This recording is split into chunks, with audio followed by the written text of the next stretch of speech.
I am going to talk this morning about CKD epidemiology, which is a topic which I think some people don't find particularly interesting, but I do for some reason. I have broken the cardinal rule, which is that I added a couple of slides in the last couple of days, and I should know better as I'm a course director of the course, and we tell everybody not to do that.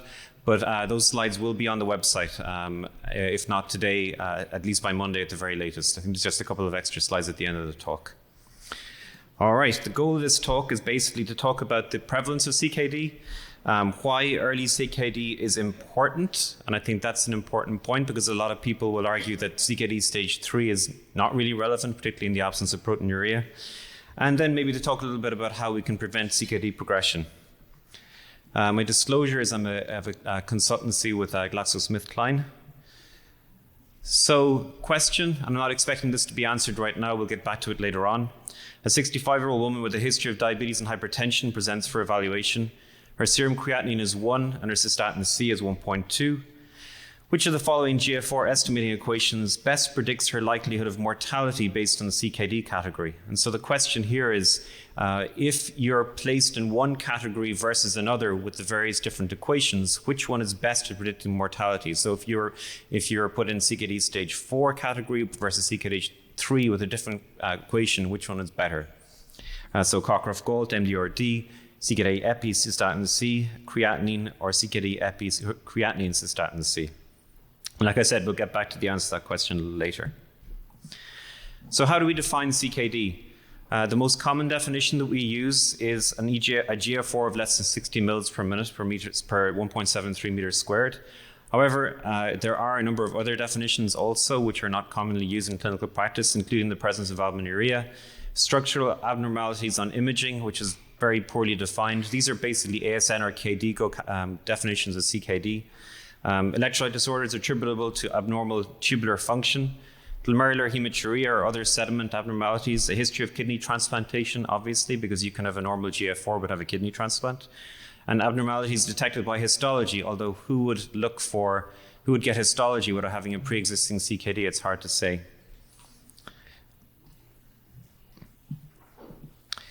This is a really nice figure from the KDIGO guidelines from 2012. It looks at the risks of cardiovascular, all bad outcomes by GFR category. And so you can see here that GFR is categorized according to stages of creatinine clearance, but also according to the presence or absence of albuminuria. And what's interesting here, and I think this is borne out by clinical practice, is that this kind of nebulous stage 1 and stage 2 CKD, where patients have a GFR above 60 but no albuminuria, is not associated with adverse outcomes. They have exactly the same outcomes as general population. And so it really is a misnomer to call this CKD. And I'm sure you've all been faced by patients in clinic who've turned up saying, oh, I've got CKD stage 3. Where did CKD stages 1 and 2 go? I'm clearly very unwell. What's happening to me? And we've had to explain to them repeatedly that this is really a misnomer based on the way that the studies were done in the early 2000s. And I think, we all recognize that in the absence of albuminuria, that there is really no increased risk in patients with a GFR above 60, despite the fact that they may be called CKD stage 1 and 2. However, if you do have albuminuria, and particularly if you have albuminuria above 300 milligrams per gram, you have a risk factor profile which is similar to patients with a relatively low GFR, even if your GFR is normal.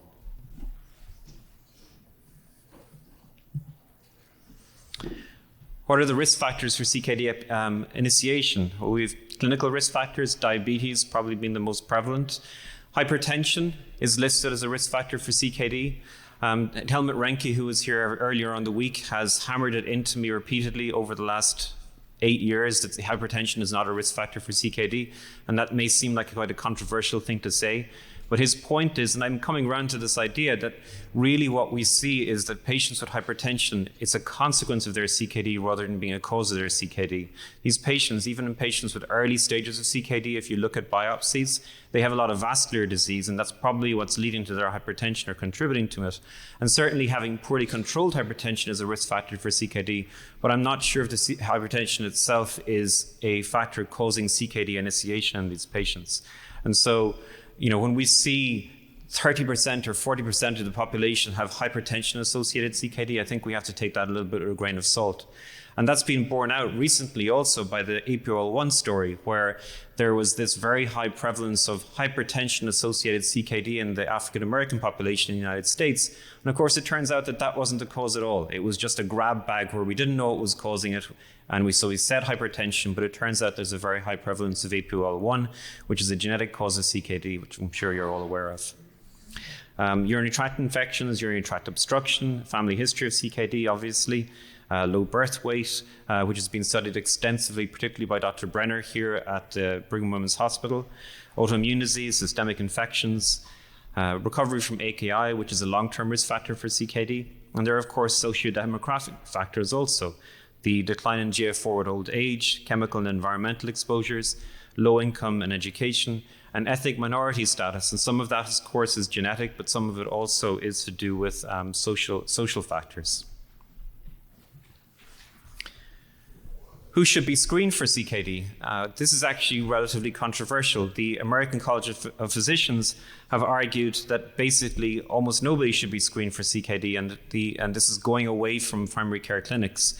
They've suggested that only patients with a very high risk for CKD, including those with hypertension or diabetes, should have screening for CKD, and this would include just a urinalysis and not necessarily an eGFR. They've actually even argued that patients with ACE inhibitors and ARBs should not be screened for proteinuria.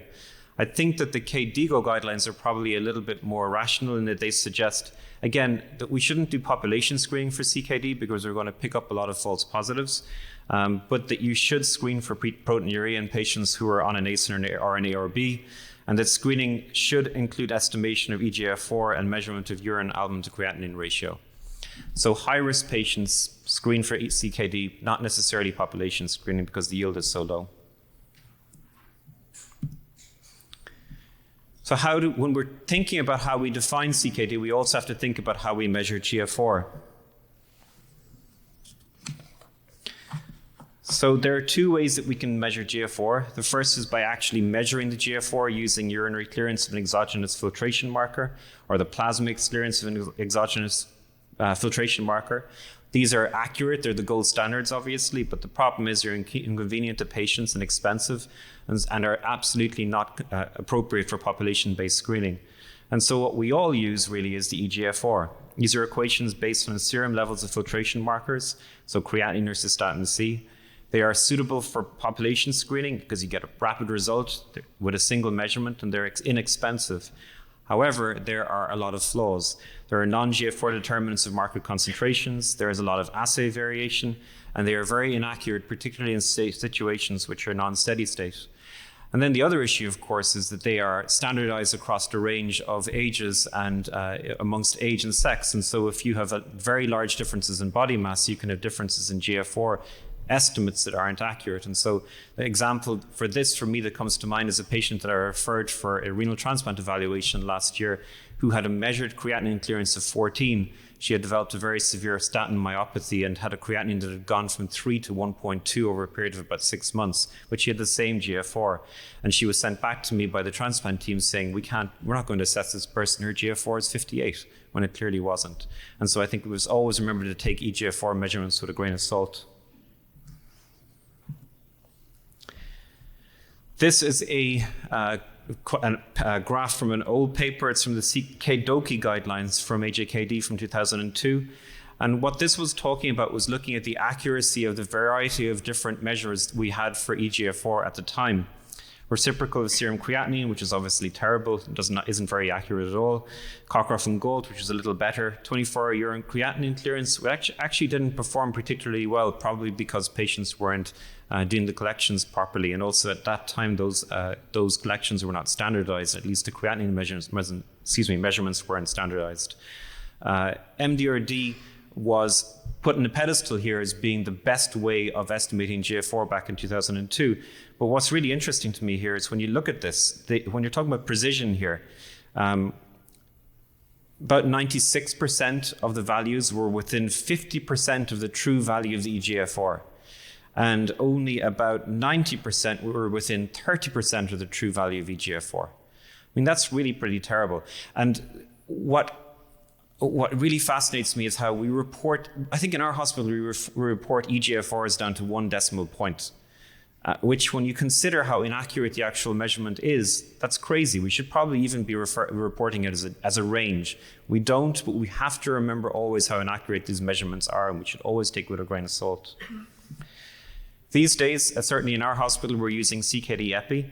There are a lot of advantages to CKD-EPI. The MDRD equation was based on patients with CKD, so patients with a GFR of less than 60, whereas CKD-EPI is valid above a GFR of 60, and you can report GFRs above that point. It's less biased than the MDRD equation, which has a bias particularly in patients with higher GFRs. It's more accurate, and it has improved risk reclassification, which means that if you again, it's like the question earlier on about which category of CKD you're in according to the equation. CKD-EPI is better at predicting your mortality or poor outcomes in those individuals.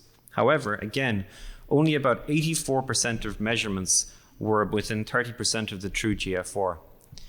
And there's another situation where there's a big debate going on in nephrology at the moment about the suitability of using a race adjustment for GFR in these equations. I don't know if you've heard about this, but it's something that's coming up in the last year or so. And the question of whether it should be excluded at all. And I think I look at this and I see that 84% of the measurements were within 30% of the true GFR. And the race adjustment in the CKD-EPI equation is 1.15, so it's a 15% difference. And so it's almost within the range of the error of the equation. And so you just wonder about whether it's suitable, and there's a lot of literature coming out at the moment. I'm not going to get into this in great detail right now, but it's something to consider when we're thinking about our clinical practice in the future. What about cystatin C? So the KDIGO recommends using the cystatin C creatinine blended equation for estimating GFR in patients where there's an equivocal result. And there is a 21% risk reclassification using this equation for cardiovascular outcomes in patients compared to the creatinine alone equation. And this is interesting because so it's being pushed by certain groups as being the best equation for predicting outcomes. But it turns out that although it's the best equation for predicting outcomes, it's actually not the best equation for predicting GFR. And the reason for this is because cystatin C is affected by factors that are different from GFR. So if you look at this here, at the bottom, on the left side of each one is measured GFR. The next one is eGFR. The next is cystatin C with creatinine, and the last is cystatin C on its own. And so what's happening here is that if you have diabetes, if you have inflammation, if you have hypertension, your cystatin C will be more biased and tend to lower your eGFR. And so it'll look like you're sicker and predict a worse outcome for you. But what this is probably being driven by is the fact that it's just a marker of illness in general rather than being a good GFR marker. And so this gets back to this question again. Which of these equations is better at predicting mortality based on CKD category? And it turns out it's eGFR cystatin C. But it really depends on what question you're asking. If you want to know who's going to do worse in the long term in terms of cardiovascular mortality, eGFR cystatin C is the way to go. But if you really want a more accurate measure of what the true GFR is, you probably should just be using a creatinine-based equation.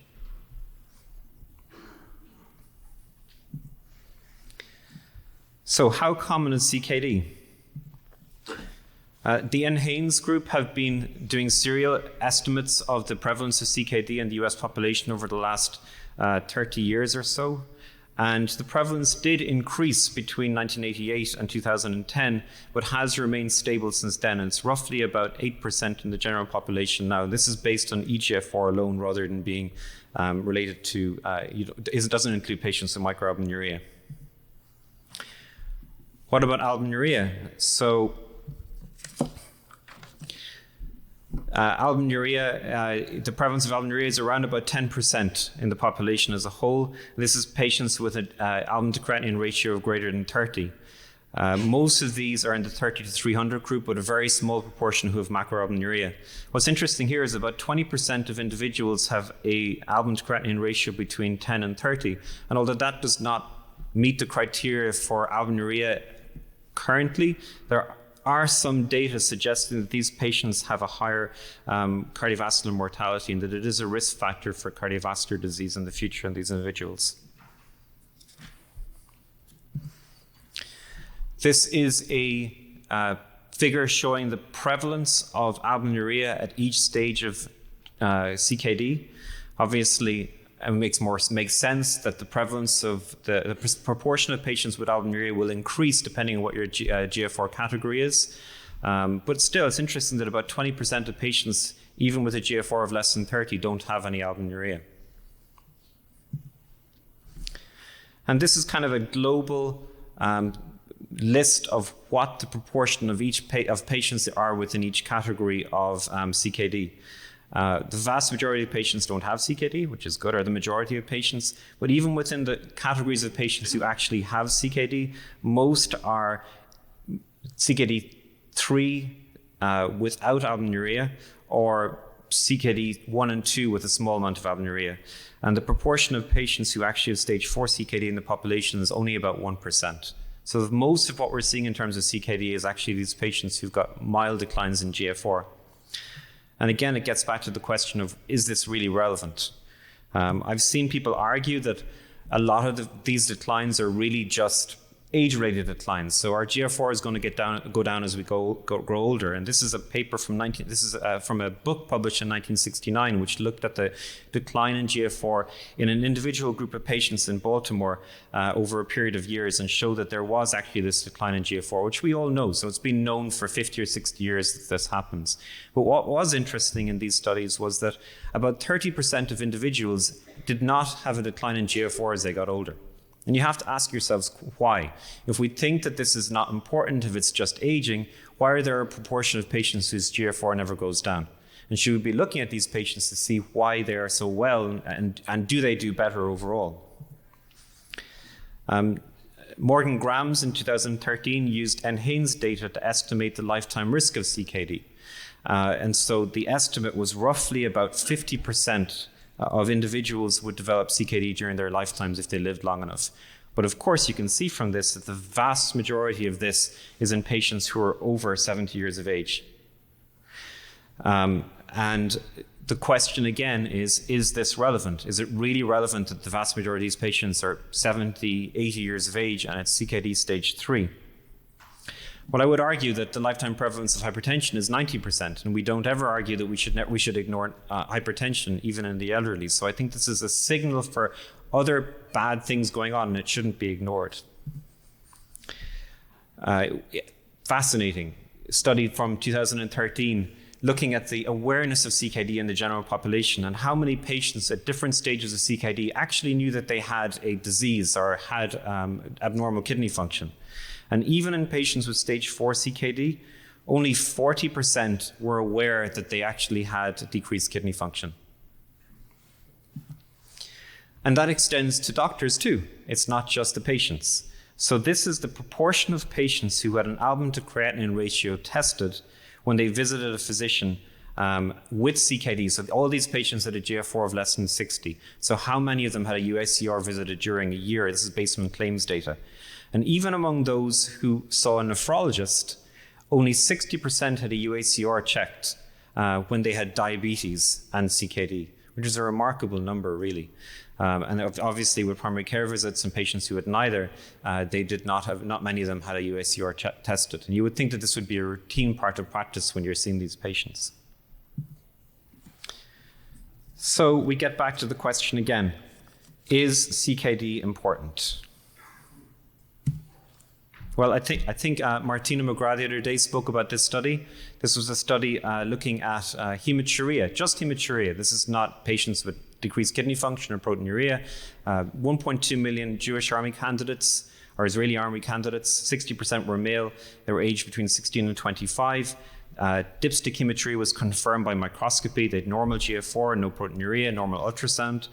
Asymptomatic microscopic hematuria is judged by a nephrologist in about 0.3% of candidates. And there was a hazard ratio of 18.5 for end-stage renal disease in 20-year follow-up, with a hazard ratio of 32 for ESRD due to primary glomerular disease. And so there's definitely a signal here, although this still wouldn't argue you'd be doing population screening in these individuals.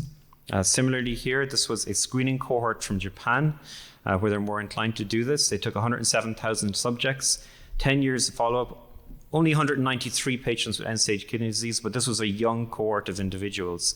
DIP6 proteinuria at the time of screening was associated with an odds ratio of 14.9, hematuria 2.3, male 1.4, presence of diastolic blood pressure 1.4. And so there was definitely, when you look at these figures, you know that these patients have a risk for ultimately for bad outcomes.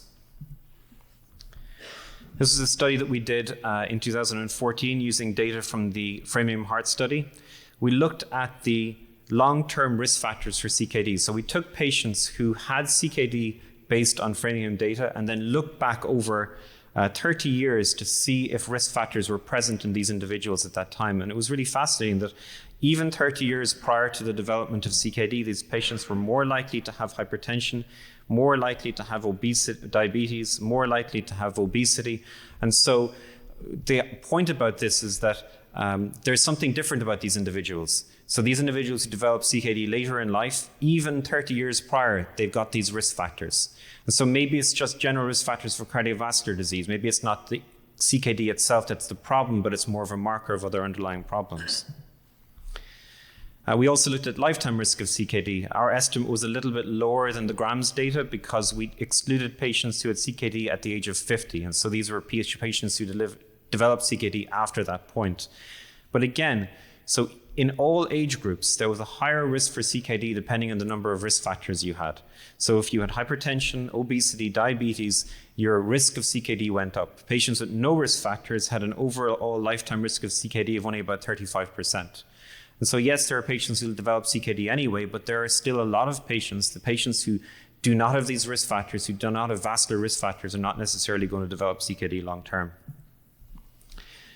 This is a study we're working on at the moment looking at nephrectomy data, where we're taking patients who've had nephrectomies for cancer with relatively early stages of CKD and looking at what their pathology looks like. And it's interesting that even in the older age groups, there are distinct pathological changes, even at relatively lower levels of CKD.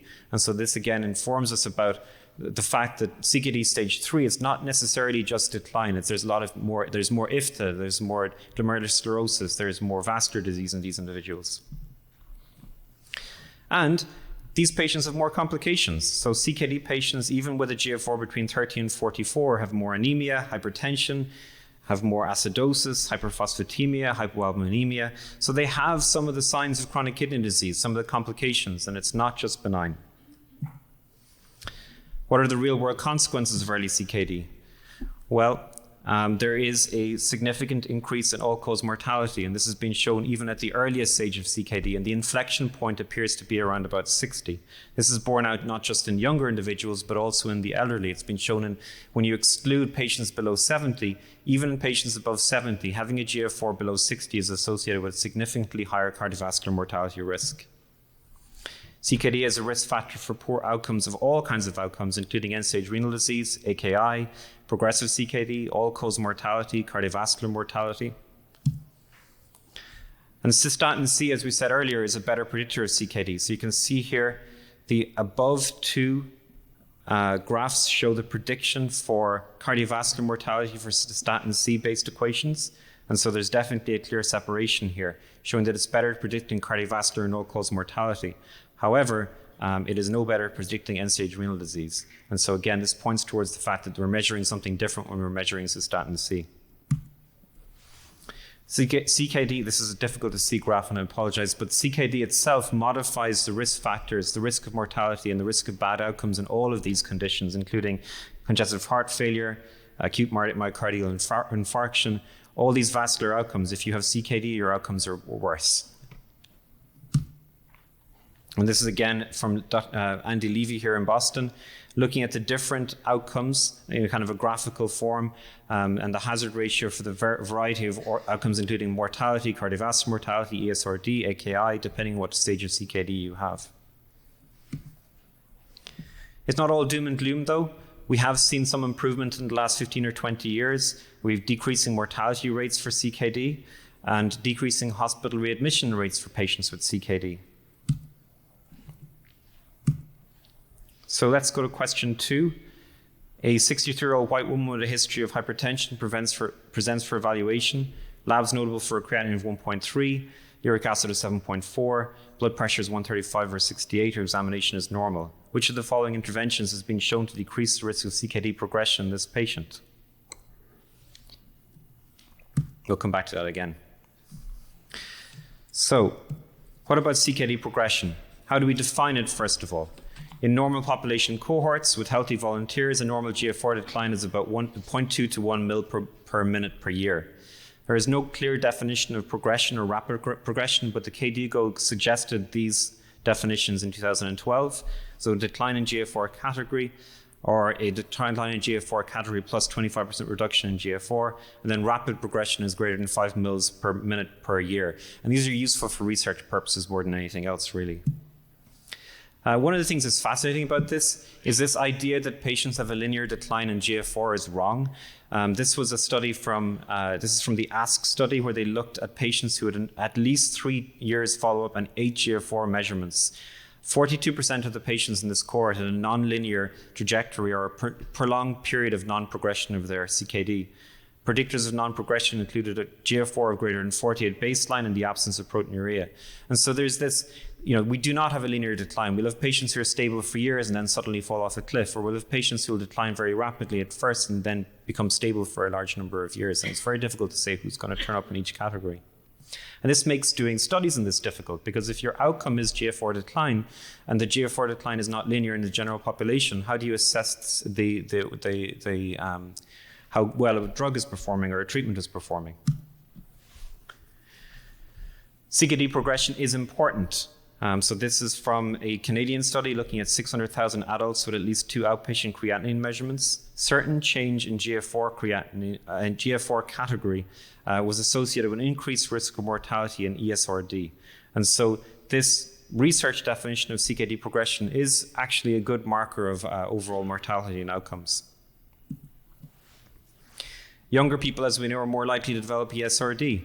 And so this makes sense. If you're younger when you have CKD, you're more likely to actually progress to ESRD. There's nothing particularly surprising about this, but this is not necessarily true in the African American population, where even in older individuals, they are often more likely to develop ESRD.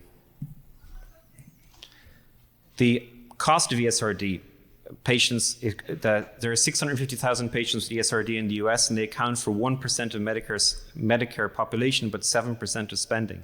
And so it's very important to try and prevent progression as best we can. But the incidence rates of ESRD is falling for whatever reason. Perhaps we're getting better at managing secondary risk factors. And this decline is greatest in the elderly, African Americans, and Native Americans, which is fascinating. These are traditionally the highest risk groups, but these patients are not reaching ESRD in the same rates as they were before.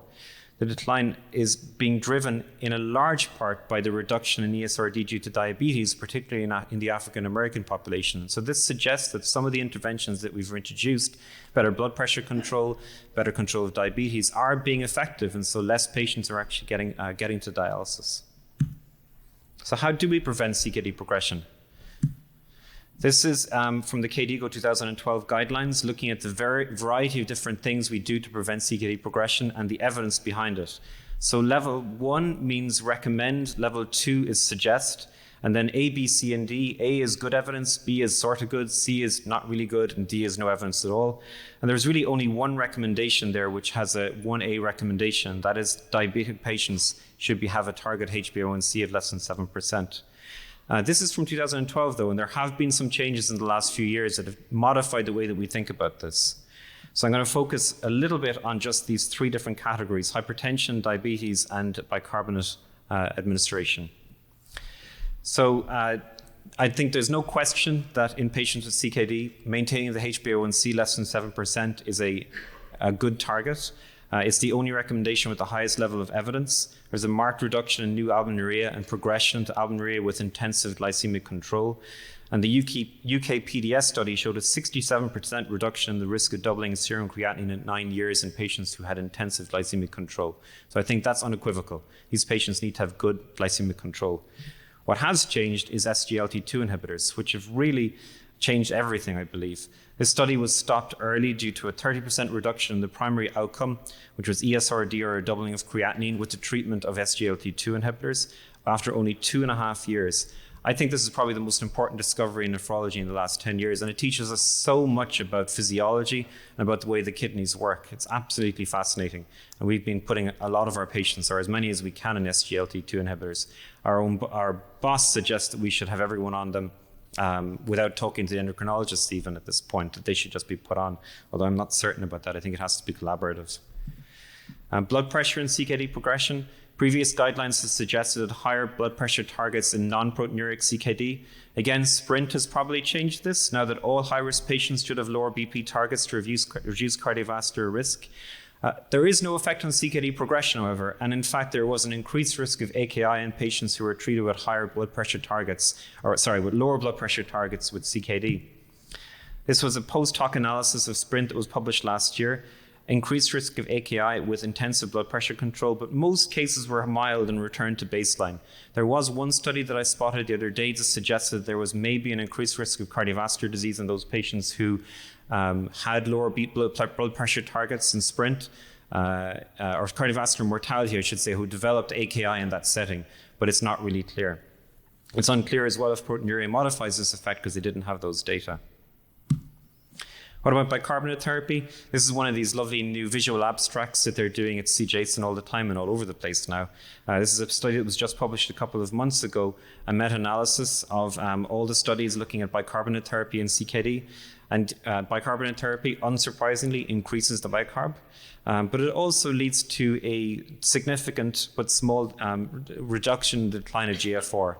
The effect on ESRD incidence is uncertain, and there may be a slight increase in blood pressure with bicarbonate therapy, but I think that's probably offset by the fact that we have better outcomes in terms of ESRD. So I think the recommendation to use bicarb and to target a higher bicarb in this population is appropriate at this point. So for question 2, which of these is appropriate? Allopurinol to start a target level of uric acid less than 6. No evidence for that. Target a blood pressure less than 130 is probably good for preventing cardiovascular outcomes, but doesn't do anything to prevent CKD progression. Decrease protein intake to less than 0.8. I don't think I'd necessarily agree with that either. And start lisinopril 5 milligrams a day, targeting urinary albumin to creatinine ratio of less than 30. That's really interesting. It turns out that although that is perfectly good advice for somebody who's got diabetes, for non-diabetic kidney disease, there is no evidence that treating with ACE inhibitors with microalbuminuria actually delays progression. And I certainly think from anecdotal experience that it probably increases the risk of AKI, particularly in the elderly. These patients with CKD with small amount of proteinuria tend to have a lot of vascular disease and are very, very sensitive to the effect of ACE inhibitors. And so the answer to this question is actually none of the above. But we do have new treatments that are coming along, with the Credence trial in particular. This is changing the way that we think about the management of CKD progression. And I hope that I have convinced you that early CKD is important, but maybe not, we'll see. Oh, sorry, I'm actually running over time, but just very briefly to mention this. Navdeep Tangri, also Canadian, who came up with this risk prediction model for CKD, which I find very, very useful when talking to patients in clinic who've got CKD stage 3 and they want to know what their risks are. You can plug your numbers into it and it'll give you a 2-year and 5-year risk for end-stage renal disease. And I found it very comforting for patients. It's at kidneyfailurerisk.com. They've just updated the equation recently to add more variables too, which makes it more accurate. So I would strongly recommend this, and I use it all the time in my clinical practice. Thank you very much for your attention.